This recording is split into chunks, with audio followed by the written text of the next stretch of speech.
This is David with The Verge, and this is Microsoft's Xbox One.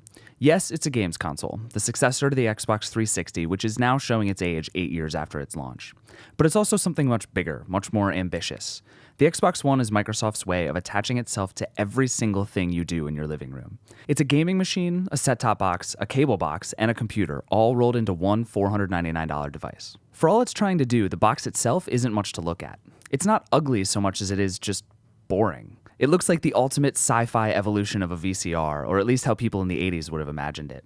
Part glossy, part vented, and all very black and boxy and humongous. There's a disk drive on the left side, a glowing capacitive Xbox logo power button on the front, and really nothing else to see. It's not pretty or well designed like the PlayStation 4. It's just a box for all the many parts of the Xbox One. With the new box comes a new controller. The Xbox One controller feels absolutely identical to the Xbox 360's gamepad, except in the ways it feels better.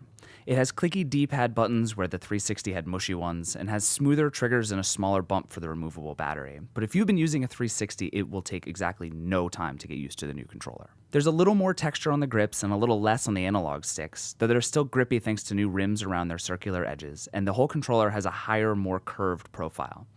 The glowing Xbox button takes you home from anywhere you are, and Start and Select have been replaced by the occasionally confusing View and Menu buttons. The coolest new feature is the controller's impulse triggers, which are hyper-specific vibrations that fit whatever game you're playing.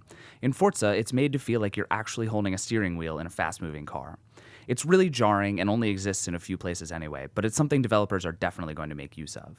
Setting up the Xbox is a long, somewhat complicated process, and it does take a while, but Microsoft does a good job of guiding you through the many configurations, updates, and options. Basically, you're setting up a gaming machine, a universal remote, and a PC all at the same time. It's definitely worth taking the time to do right.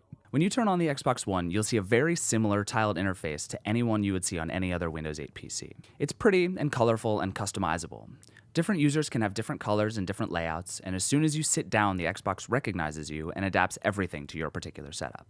Actually, that part's important, because while this is very much built like a Windows PC with an 8-core AMD Jaguar CPU, 8 gigs of RAM, and a 500 gig hard drive, it's not designed to be used with a mouse and keyboard, or with a touchscreen.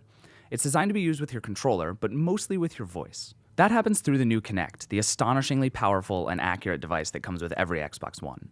You don't have to use Kinect, but you should. It's what automatically recognizes you and signs you in, what makes getting around the operating system much easier than it would be otherwise. You say Xbox On to turn the console on, and the Xbox boots up. From there, the two commands I used most were Xbox Watch, followed by the name of a TV channel like ESPN or MTV, and Xbox Go To, followed by any app, game, menu, or option on the device. As long as you're in a quiet, small room, the voice controls work pretty well. But if there are any other people, other noises, or just any echo, it starts to get really problematic. It felt like half the time it took me 2 or even 3 or 4 tries to get the Xbox One to recognize commands, and it didn't always get them right either. You also have to learn the particular cadence. Xbox Go Home works, but Xbox Home doesn't. There's a big learning curve here, especially for things like navigating in the browser or snapping Skype calls to the side of your screen, but it's worth figuring out. It's partly worth figuring out because the alternative, doing everything with your controller, is kind of awkward. It's just way easier to say, Xbox, watch ESPN, and then Xbox, play LocoCycle. At least, it's easier when it works. Microsoft has said that developing apps for the new console will be really easy, but we haven't really seen the fruits of that yet, other than Skype. Skype's integrated with the Kinect, and thanks to its wide, high-res camera and impressive microphone, it's a pretty fantastic experience to just sit on your couch and talk to someone. Otherwise, for now, there's really just the standard set of media apps. Netflix and Hulu, Amazon and HBO Go, ESPN and the NFL, plus apps for channels like Fox and FX. The potential here is huge, and most of the apps work really well, but so far the experience feels pretty much like a faster Xbox 360. Actually, like the 360 only better is a bit of a theme for the Xbox One, at least at the beginning. Even the best games on the console, like Forza Motorsport 5, Dead Rising 3, and Rise: Son of Rome, don't feel like something completely new and different. They're gorgeous, with better graphics and amazing detail, but they just feel like the best yet, not a huge leap forward. And like the PlayStation 4, the Xbox One has a large group of third-party titles. You've got your Battlefields, Call of Duties, Assassin's Creeds, and of course, all your sports games. Where the experience differs from the PS4 is the Kinect, and again, it's like the 360's, but better. Kinect's exclusive titles fall into 2 very predictable categories: full-on fitness trainers, and fitness trainers masked as arcade games like Just Dance and Kinect Sports Rivals. Xbox Fitness in particular is really fun and is a great demonstration of how eerily accurate the new Kinect sensor is. Zoo Tycoon also uses Kinect a lot, and it's a surprisingly immersive and adorably cute simulator. The fun does wear off after a while, but it's a really cool example of how uniquely you can game with the Xbox One. Ultimately, the biggest way Kinect will come into play is how it can add to games. Games like Dead Rising 3 require you to literally shake your controller when a zombie grabs you, or shout things like, "over here," to get a crowd's attention. Of course, if you don't like shouting and shaking, you can just turn it off in settings. With other games, any Kinect functionality was limited to leaning past walls or some kind of rudimentary voice commands. It's nothing that feels forced, and in this case is mostly additive and optional.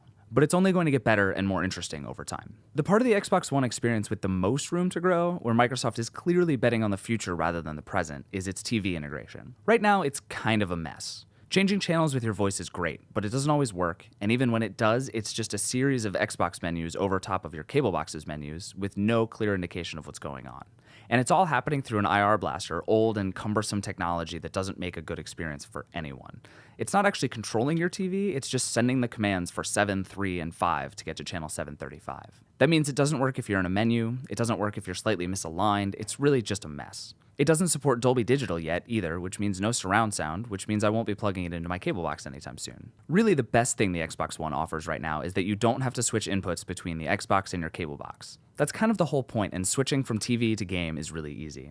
But even then, the console takes a few seconds to turn on, freezes when switching channels sometimes, and every once in a while, the TV app would just crash, and thus everything was broken. Everything else the Xbox One offers on top of your TV experience, the app channels and the awkward overlaid playback controls, are really better left alone. For now, anyway, if Microsoft can integrate better and actually replace your set-top box instead of just being a middleman between it and your TV, it could be really great. That's really the story of the Xbox One. It's trying to do so much. It has so many good ideas. Of course, having a computer underneath my TV is great, and of course I hate my set-top box, and of course I want to switch between games and ESPN and even do both at the same time. But right now, none of that works as well as it should. The voice control is just good enough that I want to use it all the time, but so inconsistent that I can't possibly do so. The Xbox One is a great game console, absolutely, and out of the gate there are more good games like Rise and Forza than on the PS4. But that's not what Microsoft is going for. If you're buying a console right now, it's purely a decision based on games. Pick the one with the games you want to play and buy that. 1, 2, 5 years from now, that might change, and Microsoft might have a big, wide offering with everything from great games to the greatest set-top box ever. But there's a long, difficult road to that point, and I can only pass the time killing zombies for so long.